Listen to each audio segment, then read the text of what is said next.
महाभारत का युद्ध क्यों हुआ? ऑडियो कहानी बाय संयोगिता।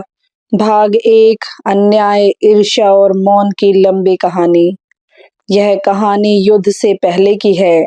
यह कहानी उस समय की है जब तलवारें अभी म्यान में थी, लेकिन मनुष्य के भीतर युद्ध शुरू हो चुका था। महाभारत का युद्ध कुरुक्षेत्र में लड़ा गया, पर उसका बीज हस्तिनापुर की राजनीति, राजमहल के षड्यंत्र और मौन सभाओं में बोया गया। यह कथा है एक ऐसे अपमान की जिसे सहन करना धर्म के लिए भी असंभव हो गया। हस्तिनापुर का सिंहासन कुरुवंश की शान था।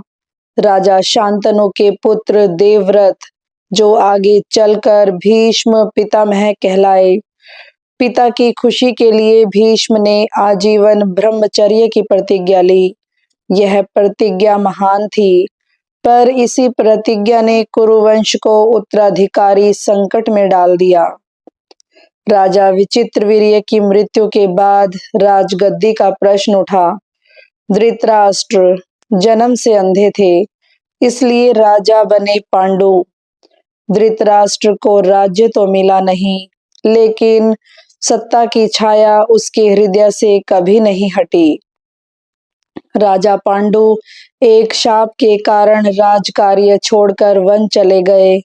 वहीं देवताओं के वरदान से कुंती और माद्री के गर्भ से 5 पुत्र जन्मे। धर्मराज युधिष्ठिर, बलशाली भीम, धनुर्धर अर्जुन, नकुल और सहदेव। कुछ समय बाद पांडु का देहांत हुआ। इसके पश्चात पांडव हस्तिनापुर लौटे और धृतराष्ट्र की छत्र छाया में पले बढ़े। धृतराष्ट्र के 100 पुत्र थे। सबसे बड़ा था दुर्योधन। जब पांडव विद्या, शौर्य और गुणों में आगे बढ़ने लगे, तो दुर्योधन के भीतर ईर्ष्या जन्म लेने लगी। युधिष्ठिर को युवराज घोषित किया गया। यह घोषणा दुर्योधन के लिए अपमान बन गई।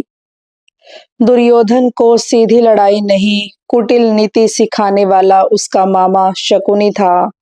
शकुनी गांधार का राजकुमार, गांधारी का भाई। उसके मन में कुरुवंश के प्रति पुराना प्रतिशोध था। वह बोला, युद्ध से नहीं, जुए से पांडवों को हराओ। धर्मराज युधिष्ठिर जुए से इनकार न कर सके। एक एक कर राज्य, धन, भाई और अंत में द्रौपदी। द्रौपदी ने पूछा, पहले स्वयं को हारा था या मुझे? सभा मौन रही। दुशासन ने उसका चीर खींचा। उस क्षण हस्तिनापुर नहीं, धर्म हार गया। 13 वर्षों का वनवास। वनों में पांडवों ने क्रोध को साधा, पर अपमान नहीं भूले। द्रौपदी का आंसू हर दिन युद्ध की याद दिलाता रहा। वनवास पूरा हुआ। पांडवों ने मांगा केवल 5 गांवों पर अधिकार। दुर्योधन हंसा और बोला, सुई की नोक जितनी भूमि भी नहीं दूंगा। यहीं अधर्म ने युद्ध को न्योता दिया। आगे की कहानी भाग 2 में प्रस्तुत की जाएगी। तब तक के लिए धन्यवाद।